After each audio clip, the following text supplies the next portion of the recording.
Orion ने तर्क भेजा है, कह रहे हैं विटामिन B12 सिर्फ जानवरों के मांस से ही मिल सकता है, और अगर उसको कृत्रिम रूप से लेंगे तो शरीर फिर उसको सोख नहीं पाता। B12 को थोड़ा समझते हैं। देखिए, कोई जानवर अपने शरीर में विशेषतया विटामिन B12 नहीं पैदा करता। विटामिन B12 एक बैक्टीरिया पैदा करता है। वो बैक्टीरिया बहुत सारे जानवरों की आंत में पाया जाता है, और उन जानवरों में इंसान भी शामिल है। जो बैक्टीरिया विटामिन B12 पैदा करता है वो इंसान की आंत में भी पाया जाता है, और बहुत सारे अन्य जानवरों की आंत में पाया जाता है, और वही बैक्टीरिया मिट्टी में भी पाया जाता है।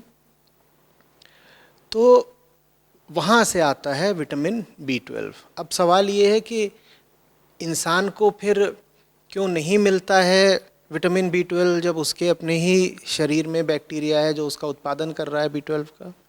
इसलिए नहीं मिलता क्योंकि वो जो B12 है जो हमारे शरीर में पैदा होता है बैक्टीरिया के द्वारा, वो शरीर में आंत में इतना नीचे पैदा होता है कि उसका एब्जॉर्प्शन, उसको सोखना, उसका संश्लेषण भी संभव नहीं हो पाता है। तो वो मल के साथ साथ शरीर से बाहर चला जाता है। शरीर से बाहर चला जाता है, लेकिन मिट्टी में वो मौजूद रहता है। अब प्रकृति में जितने भी जानवर हैं वो जब घास खाते हैं या फल वगैरह खाते हैं, तो पहली बात तो वो फलों पर कोई रसायन लगा करके उनको साफ नहीं करते। दूसरी बात, वो जिस मिट्टी से खा रहे होते हैं वो बहुधा फर्टिलाइज़र्स वगैरह के अत्यधिक इस्तेमाल के कारण बिल्कुल मार नहीं दी गई होती है। जब आप मिट्टी पर रसायनों का बहुत इस्तेमाल करते हो ताकि उसमें से फसल पैदा हो सके, तो मिट्टी में जो तमाम तरह के बैक्टीरिया होते हैं वो मर जाते हैं। ठीक है, वो बैक्टीरिया भी मर जाता है जो विटामिन B12 पैदा करता है। लेकिन जानवरों को फिर भी मिल जाता है। कैसे मिल जाता है कि जानवर ने घास खाई, पत्ती खाई, फल खाया, तो उसने धो पोंछ के नहीं खाया। धो पोंछ के नहीं खाया तो अगर वो फल खा रहा है या पत्ती खा रहा है तो उस पर मिट्टी के बारीक कण पड़े हुए हैं। मिट्टी के उन बारीक कणों में विटामिन B12 भी मौजूद है, क्योंकि मिट्टी में ही वो बैक्टीरिया है जो विटामिन B12 बना रहा है। इंसान जंगल से बाहर आ गया है और हम अपने आप को बहुत ज़बरदस्त रूप से सभ्य वगैरह बोलते हैं, और सभ्यता के नाते हमने दो काम करे हैं। पहला ये कि हमने अपनी मिट्टी को निष्प्राण कर दिया है। हमने अपनी मिट्टी में वो सब रसायन भर दिए हैं जो फसल के लिए उपयोगी हैं। ठीक है, पोटेशियम उसमें डाल दो, नाइट्रोजन उसमें डाल दो, तो ये सब हम उसमें अपना भरते रहते हैं। लेकिन जो चीज़ें फसल के लिए उपयोगी नहीं हैं उनको हम मिट्टी से बिल्कुल मार ही देते हैं। तो इंसान ने मिट्टी से B12 को मार दिया, तो उसमें से जो फिर फसल भी उग रही है उस पर अगर थोड़ी बहुत मिट्टी मौजूद भी है, और याद रखिए आप कितना भी साफ कर लें उस पर ज़रा ज़रा से जो कण हैं मिट्टी के वो तो मौजूद रहते ही हैं, लेकिन उनमें B12 नहीं होता क्योंकि आपने मिट्टी की दुर्गति कर डाली है। और अगर उस पर थोड़ी बहुत मिट्टी मौजूद भी रह गई, उस पर थोड़ा बहुत B12 मौजूद भी रह गया, तो पहले तो आपके हाथ में आने से पहले चाहे चावल हो, चाहे गेहूं हो, चाहे सब्जी हो, चाहे फल हो, उसको तमाम तरीके की यांत्रिक और रासायनिक प्रक्रियाओं से गुजारा जाता है। कभी उसका छिलका उतारा जा रहा है, कभी उस पर कोई स्प्रे करा जा रहा है, और उसके बाद जब वो आपके घर पहुंचता है तो आप भी उसकी जबरदस्त रूप से सफाई करते हो। तो दो तरफा मार पड़ी। अब उस पर B12 बचा ही नहीं। जब उस पर B12 बचा ही नहीं तो फिर आप चिल्लाते हैं कि हाय हाय B12 नहीं मिल रहा, और B12 मुझे मिलेगा मेमना मार के, भेड़ मार के, बकरा मार के, मुर्गा मार के। आपने कभी ये सोचना ही नहीं चाहा कि उस बकरे को या मुर्गे को B12 कहाँ से मिल गया। उस बकरे को, मुर्गे को भी B12 उसी मिट्टी से मिला है जिस मिट्टी से आपके लिए फसलें आती हैं। बात समझ में आ रही? लेकिन अब हमने ये अपनी दुर्गति तो कर ही ली है। फिर भी ये तर्क कतई न दिया जाए कि विटामिन B12 मिलता नहीं है सब्जियों में, इसी से ये सिद्ध होता है कि प्रकृति चाहती है कि हम जानवरों को मारें। नहीं साहब, प्रकृति ने तो ऐसी व्यवस्था बिल्कुल कर रखी थी कि विटामिन B12 के लिए आपको किसी जानवर को मारना ना पड़े। प्रकृति ने कह रखा था कि तुम पत्तियां खाओ, फल खाओ, सब्जियां खाओ, अन्न के दाने खाओ, उसमें तुमको B12 मिल जाएगा। ठीक वैसे जैसे जंगल के तमाम जानवरों को मिल जाता है B12। उन्हें कैसे मिलता है B12? थोड़ा सोचिए। जैसे उनको मिल जाता है वैसे ही आपको भी मिल जाता है। लेकिन पहली बात, हमने अपनी मिट्टी को बेजान करा, और दूसरी बात, हमारे पास जो उस मिट्टी से पैदावार आ रही है वो तमाम तरीके के रसायनों में डूब के आ रही है। इसीलिए हमें B12 नहीं मिल रहा है। इसमें प्रकृति का कोई दोष नहीं है। और B12 की दुहाई देके ये मत सिद्ध करिएगा कि साबित हो जा रहा है कि प्रकृति ही चाहती है मांसाहार करें। नहीं, प्रकृति ऐसा नहीं चाहती है।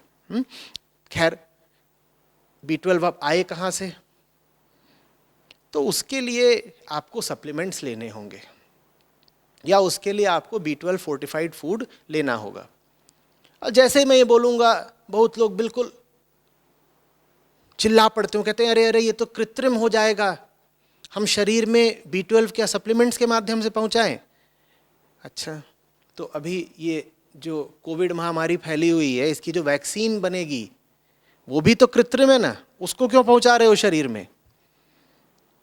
और पोलियो की दवाई और टिटनेस का टीका और DPT और चेचक और तमाम तरीके के जो तुम वैक्सीनेशंस लेते हो, वो क्या जंगल में पाए जाते हैं, पेड़ों पे लगते हैं, प्राकृतिक हैं? वो भी तो फैक्ट्रियों में ही निर्मित होते हैं ना। जब तुम बुद्धि लगा करके फैक्ट्रियों में निर्मित वैक्सीन अपने शरीर में ले लेते हो, अभी कोरोना की वैक्सीन आएगी, कितने लोग हैं जो कहेंगे नहीं चाहिए? तो फिर फैक्ट्री में निर्मित विटामिन B12 लेने से इनकार क्यों? मैं बताता हूं इनकार क्यों। क्योंकि जब तुम टिटनस की वैक्सीन लेते हो तो उसमें तुम्हारा स्वार्थ है कि तुम्हारी जान बचेगी, लेकिन जब तुम B12 का सप्लीमेंट लेते हो तो उसमें तुम्हारा कोई निजी स्वार्थ नहीं है। B12 का सप्लीमेंट लेने से तुम्हारी जान नहीं बच रही, बकरे की जान बच रही है। अपनी जान बचाने के लिए तुम शरीर के भीतर दवाई प्रविष्ट कराने को तैयार हो जाते हो, लेकिन बकरे की जान बचाने के लिए तुम सप्लीमेंट की एक गोली भी खाने को तैयार नहीं हो जाते। तुम कहते हो अरे ये तो आर्टिफिशियल बात हो गई ना, जैसे कि बाकी तुम्हारा रहन सहन, जीवन शैली पूर्णतया प्राकृतिक हो। सिर्फ B12 सप्लीमेंट ही आर्टिफिशियल है। और तुमने जो कपड़े पहन रखे हैं क्या पेड़ों पे उगते हैं? ये जो चश्मा लगा रखा है, हाँ, ये तुमने किस पेड़ से उतारा बताओ? जब हमारी जीवनचर्या में सब कुछ ही, या बहुत कुछ कम से कम, हमारे द्वारा ही निर्मित है, तो निरीह प्राणियों की जान बचाने के लिए अगर तुमको B12 भी फैक्ट्री में निर्मित करके खाना पड़ रहा है तो क्यों शोर मचा रहे हो? कौन सी बड़ी बात हो गई? बिल्कुल ठीक कर रहे हो। अभी डॉक्टर लिख देगा कैल्शियम की कमी है तुम्हारे शरीर में, तो कैल्शियम के लिए क्या तुम जाते हो कि मैं और अब सब्जियां खाऊंगा और फल खाऊंगा जिनमें कैल्शियम मिलेंगे? जैसे ही तुम्हें बताया जाता है शरीर में कैल्शियम की कमी हो गई, तुरंत क्या करते हो? जाके कैल्शियम की गोलियां फांकनी शुरू कर देते हो, हाँ या ना? हो सकता है कि तुम उसके साथ साथ ऐसे भोजन की मात्रा भी बढ़ा दो जो कैल्शियम से परिपूर्ण है, लेकिन साथ ही साथ गोलियां लेने में तुम्हें कोई परहेज तो नहीं होता ना। स्त्रियों को बता दिया जाता है कि आपके शरीर में आयरन की कमी है, तो ठीक है भाई, वो भाजी इत्यादि खाना शुरू कर देंगी, पालक खाना शुरू कर देंगी, लेकिन साथ ही साथ आयरन की गोलियां भी लेना शुरू कर देंगी।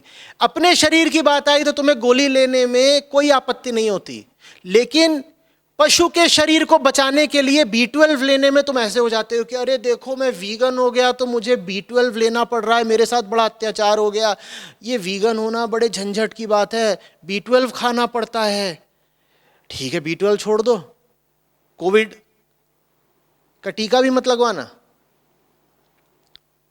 ये जो विटामिन C और A और B और 10 गोलियां तुम झट से फांक लेते हो, इनको भी कहीं मत फांकना, क्योंकि ये सब भी तो कृत्रिम है, आर्टिफिशियल है, इनको क्यों ले रहे हो। चुपचाप B12 का सप्लीमेंट लो और पशुओं से प्रेम करना सीखो। और इसमें एक चीज और आगाह किए देता हूं, जब B12 का सप्लीमेंट ले रहे हो तो पहले जांच लेना कि कहीं वो सप्लीमेंट भी तो जानवर को मार के नहीं बनाया गया है। डब्बे पर लिखा होगा, पढ़ लेना पहले। वीगन सप्लीमेंट्स आते हैं, उनका ही इस्तेमाल करो। इस विषय में अगला सवाल आशुतोष से है। कह रहे हैं कि सर, आपका वीडियो देखने के बाद मैंने डॉक्टर जाकिर नाइक के वीडियो देखे और वो कह रहे थे कि हमें जो अमीनो एसिड्स चाहिए वो सिर्फ मांस से ही मिल सकते हैं। मैं भ्रम में पड़ गया हूँ। बात बहुत सीधी है, भ्रम में पड़ नहीं गए हो, भ्रम फैलाया जा रहा है। 20 होते हैं अमीनो एसिड, जिसमें से 11 तो अपने ही शरीर में पैदा हो जाते हैं, उसके लिए कहीं बाहर से कुछ लेने की ज़रूरत ही नहीं है। अब 9 बचे। ये जो 9 अमीनो एसिड हैं, ये जानवरों के शरीर में भी पाए जाते हैं, माने मांस में मिलेंगे, और पेड़ पौधों में भी पाए जाते हैं। सवाल ये है कि जानवरों के शरीर में कहाँ से आ गए। भाई, जानवरों के शरीर में भी वो पेड़ पौधों से ही आए हैं, वो खुद नहीं पैदा कर रहे जानवर। जैसे इंसान सारे अमीनो एसिड अपने शरीर में नहीं पैदा कर पाता ना, इसीलिए हम बात कर रहे हैं कि अमीनो एसिड कहाँ से लाएं, वैसे ही कोई भी जानवर अपने शरीर में सब अमीनो एसिड नहीं पैदा कर पाता। जानवरों को भी ये जो शेष अमीनो एसिड हैं वो पेड़ों से और पौधों से ही लेने पड़ते हैं। तो तुम चाहो तो जानवरों के मांस से ले लो, या चाहो तो शाकाहारी भोजन से ले लो, ये तुम्हारा चुनाव है किससे लेना है। हाँ, जब तुम चुनाव कर रहे हो तो एक बात का ख्याल रख लेना कि एक मांसाहारी व्यक्ति एक शाकाहारी व्यक्ति की अपेक्षा 17 गुने ज़्यादा क्षेत्रफल का, ज़मीन का इस्तेमाल करता है अपने भोजन, अपनी डाइट के लिए। 14 गुने ज़्यादा पानी का इस्तेमाल करता है और 10 गुनी ज़्यादा ऊर्जा की खपत होती है उसके लिए भोजन तैयार कराने में। समझ में आ रही है बात। तुम जो मांस खा रहे हो वो मांस बहुत महंगा है। वास्तव में बाज़ार में तुम्हें जिस कीमत में वो मांस मिल रहा है उसमें अभी ये बात शामिल ही नहीं की गई है कि वो मांस पर्यावरण को और प्रकृति को कितना भारी और कितना महंगा पड़ रहा है। जिस दिन नियम कानून इस तरह से हो गए कि उस मांस को बनाने में जो कुल संसाधन लगते हैं उन सबको शामिल करके उसका दाम तय किया जाए, जितने भी उसमें फैक्टर कॉस्ट्स लगते हैं उन सबको फैक्टर इन किया जाए, तो मांस बहुत महंगा है। और हो सकता है तुम्हारी जेब में पैसा हो, तुम वो पैसा दे भी दो कि महंगा है तो साहब खरीदे लेते हैं, लेकिन किसी के प्राण तुम पहली बात पैसे से खरीद रहे हो, दूसरी बात वो जो तुम पैसा दे रहे हो उससे प्रकृति को जो क्षति हुई है उसकी भरपाई कैसे कर लोगे। अभी कल ही तो था कि ग्रीनलैंड के ऊपर जो ग्लेशियर पिघल रहे थे, अब वो पॉइंट ऑफ नो रिटर्न पे पहुंच चुके हैं। इसका मतलब समझते हो क्या? इसका मतलब ये है कि ग्लोबल वार्मिंग सारी आज रुक जाए।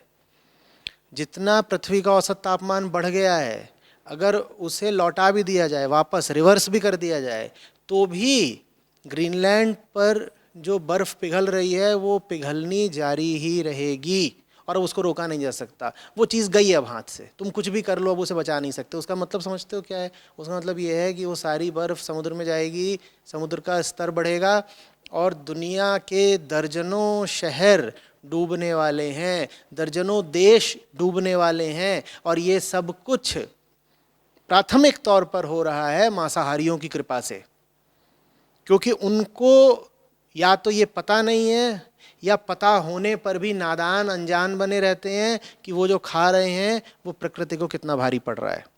अमीनो एसिड तुम्हें लेने ही है तो पौधों से ले लो भाई, मांस से भी मिल सकते हैं, पौधों से भी मिल सकते हैं। पौधों से क्यों नहीं ले रहे? किसने कह दिया पौधों में नहीं मिल रहे? जिन सज्जन के तुमने नाम का उल्लेख किया है, उन सज्जन के बारे में भी मैं यही कहूँगा, या तो उन्हें तथ्यों की जानकारी नहीं है, या जानकारी होते हुए भी वो तथ्यों को दबा छिपा रहे हैं, विकृत कर रहे हैं। होगा कोई उद्देश्य। अनुभव शिव हरे हैं, कह रहे हैं कि दुनिया के 800 करोड़ लोगों को खिलाने के लिए सब्ज़ी, घास पात और वीगन सामग्री है कहाँ? इतने लोगों को अगर हम खिलाने लग गए शाकाहारी भोजन तो जंगलों का क्या होगा? और इसलिए मांस खाना तो ज़रूरी है। अनुभव इन वीडियोस की श्रृंखला में जो पहला ही वीडियो है उसको देखना। तुम समझ ही नहीं रहे हो शायद कि जो जानवर हम मार कर खाते हैं वो जानवर तुम्हारी प्लेट में आने के लिए तैयार हो सके, उसका मांस तुम खा सको, इस खातिर पहले उसे बहुत सारा भोजन कराया जाता है और वो भोजन सब शाकाहारी होता है। मैंने शुरू में ही बताया था कि दुनिया में जितने क्षेत्र पर खेती होती है उसमें से 3/4 से भी ज़्यादा क्षेत्र पर, एरिया पर खेती आदमियों को खिलाने के लिए नहीं, जानवरों को खिलाने के लिए होती है। और जानवरों को इसलिए खिलाया जा रहा है ताकि उन जानवरों को तुम खा सको। ये जंगल के जानवरों को खिलाने के लिए तो खेती की नहीं जा रही है। बंदरों को खिलाने के लिए तो खेती कर नहीं रहे, हाथियों को और ऊँटों को खिलाने के लिए भी खेती नहीं कर रहे। वो तो जो पशु जंगल में रहते हैं अपना हिसाब खुद ही देख लेते हैं। तो दुनिया के इतने बड़े भूभाग पर जो खेती की जा रही है वो किन जानवरों को खिलाने के लिए की जा रही है?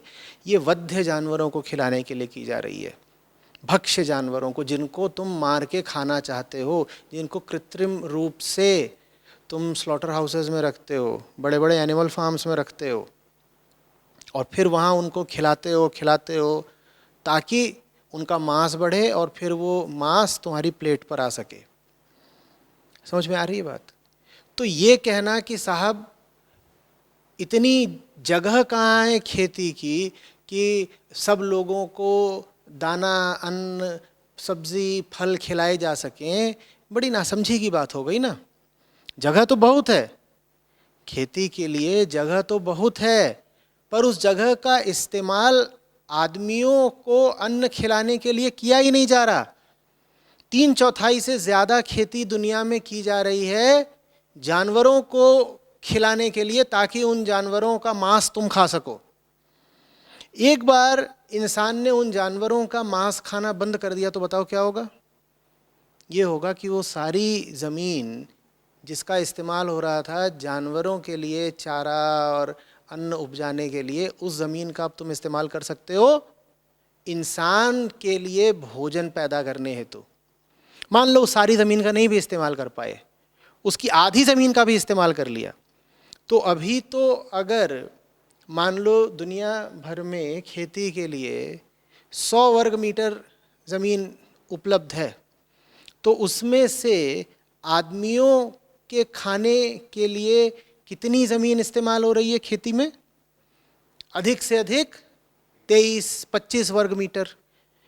70-77 वर्ग मीटर किसके लिए इस्तेमाल हो रही है? मांस के लिए, कि ये जो इसमें से पैदा होगा वो जानवर को खिलाओ, फिर उसका मांस आदमी को खिलाओ। अगर मांस खाना तुम बंद कर दो तो ये 77 वर्ग मीटर, 77% ज़मीन मुक्त हो जाएगी, उपलब्ध हो जाएगी। उसमें से आधी भी अगर तुमने इस्तेमाल कर ली आदमियों के लिए खेती करने के लिए, तो सोचो कितनी सारी ज़मीन मिल जाएगी। अब बताओ कि आदमियों को खिलाने के लिए अन्न की कोई कमी पड़ने वाली है? तो ये बात बहुत भ्रांतिपूर्ण है कि अगर दुनिया में सब लोग शाक पत्ते ही खाने लग गए तो कहाँ से आएंगे शाक पत्ते? पागल, दुनिया में ज़मीन की कमी इसलिए हो रही है क्योंकि लोग मांस खा रहे हैं, और जो मांस खा रहे हैं वो इतनी भी बुद्धि नहीं चला रहे कि सोचें कि मांस आता कहाँ से है। उन्हें पता ही नहीं है, वो तो सोचते हैं हमने खरीद लिया, वो ऐसे ही आसमान से टपका था मांस, या किसी पेड़ पे लगा होगा मांस। उन्हें पूरी प्रक्रिया कुछ पता भी नहीं है, और जानबूझ करके ये जो बड़ी बड़ी मीट कंपनियां हैं, ये जो पूरी लाइव स्टॉक इंडस्ट्री है, ये इस सूचना को छुपा कर भी रखती है कि आपकी प्लेट तक जो मीट आता है उसकी पीछे की पूरी प्रक्रिया क्या है, क्योंकि वो बात आपको पता चल गई तो आप मांस खाना तुरंत बंद कर देंगे। अभी पिछले प्रश्न में ही मैंने कहा था कि एक मांसाहारी एक शाकाहारी की अपेक्षा 17 गुना ज़्यादा ज़मीन का उपभोग करता है। अगर मांसाहारी को खिलाना है तो आपको 17 गुना ज़्यादा ज़मीन चाहिए, क्योंकि वो एक जानवर को मारेगा ना, वो जानवर पहले बहुत सारा खाएगा। आपके सामने 1 किलो अन्न आया और 1 किलो मांस आया, उस 1 किलो मांस को आप तक आपकी प्लेट तक लाने में पहले 10 से 20 किलो अन्न खिलाया गया था उस जानवर को। तो बहुत सारी ज़मीन चाहिए ना 10-20 किलो अन्न पैदा करने के लिए, ताकि उस जानवर को खिला सके। शाकाहारी को तो 1 किलो ही खाना है, तो 17 गुना ज़्यादा ज़मीन लगती है। इसी तरीके से दुनिया में पानी की इतनी कमी है, लेकिन 14 गुना ज़्यादा पानी का उपभोग करता है एक मांसाहारी शाकाहारी की अपेक्षा, और 10 गुना ज़्यादा ऊर्जा का उपभोग करता है वो। तो अब मुझे बताओ कि ये समस्या है कि अगर सब लोग शाकाहारी या वीगन हो गए तो ज़मीन और संसाधन कहाँ से आएंगे, या हकीकत ये है कि अगर इस 800 करोड़ की आबादी को पालना है, सस्टेनेबल तरीके से पालना है, तो उपाय ही सिर्फ एक है कि सब शाकाहारी हो जाएं। समझ में आ रही है बात? जानते हो दुनिया में कुल खाने की जो कमी है, जिसकी वजह से मेल नरिशमेंट हो जाता है, कुपोषण हो जाता है, लोगों को खाने को नहीं मिल रहा है। अभी भी दुनिया के कुछ हिस्से हैं जहाँ पर कुपोषण से मृत्यु भी हो जाती है। दुनिया भर में अन्न की, भोजन की कुल कमी सिर्फ 40 मिलियन टन की है। कितने की? सिर्फ 40 मिलियन टन की है। और जानते हो मांस के लिए जिन जानवरों को पैदा और बड़ा किया जाता है उनको हम 760 मिलियन टन खाना खिला देते हैं। 760 मिलियन टन भोजन जानवरों को खिलाया जा रहा है, जबकि दुनिया में कुपोषण की कुल जितनी समस्या है वो मिट जाए अगर सिर्फ 40 मिलियन टन खाना इंसानों के पास पहुंच जाए। तो दुनिया में ये जो भूख से मौतें हो रही हैं और कुपोषण से लोग अविकसित या अर्धविकसित रह जा रहे हैं, उसका भी सबसे बड़ा कारण मांसाहारी लोग हैं। तुम्हारे मांसाहार के लिए जो अन्न किसी गरीब के पास पहुंचना चाहिए था, वो अन्न पहुंच गया बकरे और गाय और भैंस के पास, ताकि तुम उसको मार के खा सको। समझ में आ रही बात? तो ये बात कहना कि अरे सब वेजिटेरियन या वीगन हो गए तो दुनिया कैसे चलेगी, बड़ी अजीब बात है। दुनिया चलानी है तो इसके अलावा कोई चारा ही नहीं है, बल्कि सवाल ये होना चाहिए कि जितना मांसाहार फैला हुआ है और जिस गति से बढ़ रहा है, अगर ऐसे ही चलता रहा, बढ़ता रहा, तो दुनिया कैसे चलेगी। तुमने तो सवाल ही उल्टा पूछ लिया। गंगा ही उल्टी बहा रहे हो तुम। सवाल ये होना चाहिए कि जिस तरीके से लोग मांस खा रहे हैं ये तो अनसस्टेनेबल है, दुनिया चल ही नहीं सकती। दुनिया को बचाने का तरीका ही एक है, मांस छोड़ो। बात आ रही है समझ में? इसके अलावा एक इसमें मुद्दा और है जो समझना होगा। तुम पूछ रहे हो क्या होगा दुनिया का अगर सब शाकाहारी हो गए या वीगन हो गए? 81 लाख मौतें कम होंगी, हृदय रोग से, कैंसर से, मधुमेह से, स्ट्रोक से। ये होगा, बताओ ये बहुत बुरा होगा? ये बात अब साबित हो चुकी है कि मांसाहार का बहुत सीधा संबंध इन घातक बीमारियों से है। हृदय रोग, हार्ट डिजीज, मधुमेह, डायबिटीज, स्ट्रोक्स और सबसे बड़ी बात कैंसर। ये होगा कि इनसे जो मौतें होती हैं उनमें 81 लाख की कमी आ जाएगी। और हेल्थ केयर में इन बीमारियों से जूझने में जो बिलियंस ऑफ डॉलर खर्च होते हैं उनका बेहतर कुछ सदुपयोग हो सकेगा। ये बहुत बुरा होगा अगर दुनिया शाकाहारी हो जाए तो, कहो। और एक चीज, अगर सब शाकाहारी हो जाएं, और बेहतर है कि वीगन हो जाएं, तो दुनिया में कार्बन एमिशंस का जो सबसे बड़ा स्रोत है फूड रिलेटेड एमिशंस, उसमें 70% की कमी आ जाएगी। बड़ी बुरी बात हो जाएगी ये। क्लाइमेट चेंज के लिए जो कारण सबसे ज़्यादा उत्तरदायी है वो यही है, डेयरी इंडस्ट्री, मीट इंडस्ट्री, दुग्ध पदार्थों का सेवन और मांस का सेवन। इसी से सबसे ज़्यादा ग्लोबल वार्मिंग है। ये बात आपको पता नहीं लगने दी जाती, ये बात आपसे छुपा के रखी जाती है। ना तो टीवी चैनल इस विषय में कोई सूचना देते, कोई डॉक्यूमेंट्री दिखाते, ना अखबार इन चीज़ों पे कुछ छापते हैं, ना ये जो इतनी सारी न्यूज़ वेबसाइट्स वगैरह हैं इस मुद्दे पे कुछ बोलती हैं, क्योंकि बड़े निहित स्वार्थ छुपे हुए हैं मांसाहार के पीछे। तो ये बात आपको शायद पता नहीं है, लेकिन climate change, anthropogenic global warming का सबसे बड़ा कारण मांसाहार ही है। दूसरे वैज्ञानिकों ने कहा नहीं सबसे बड़ा नहीं है, नंबर 2 का है। तो या तो सबसे बड़ा है या सबसे बड़े 2 कारणों में से एक है ये फूड, आप किस तरह का खाना खा रहे हैं। सिर्फ अपना भोजन बदल करके आप क्लाइमेट चेंज मिटिगेशन में सहयोगी हो सकते हैं। कुछ नहीं करना है, भोजन बदल दीजिए, क्या खा रहे हो वो बदल दो, आपका जो कार्बन फुटप्रिंट है वो कम हो जाएगा। तो अगर सब शाकाहारी हो गए तो 70% कमी आएगी जो फूड रिलेटेड एमिशंस हैं उनमें। कहो बहुत बुरा हो जाएगा ये, पर तुमने तो बड़े खौफ से पूछा है क्या होगा सर अगर सब लोग वीगन हो गए। बहुत अच्छा होगा भाई, और बहुत अच्छा ही भर नहीं होगा, उसके अलावा कोई चारा भी नहीं है इस पृथ्वी के पास। अगर उस मार्ग को हम नहीं स्वीकार कर रहे तो फिर हम महाविनाश के मार्ग को स्वीकार कर रहे हैं।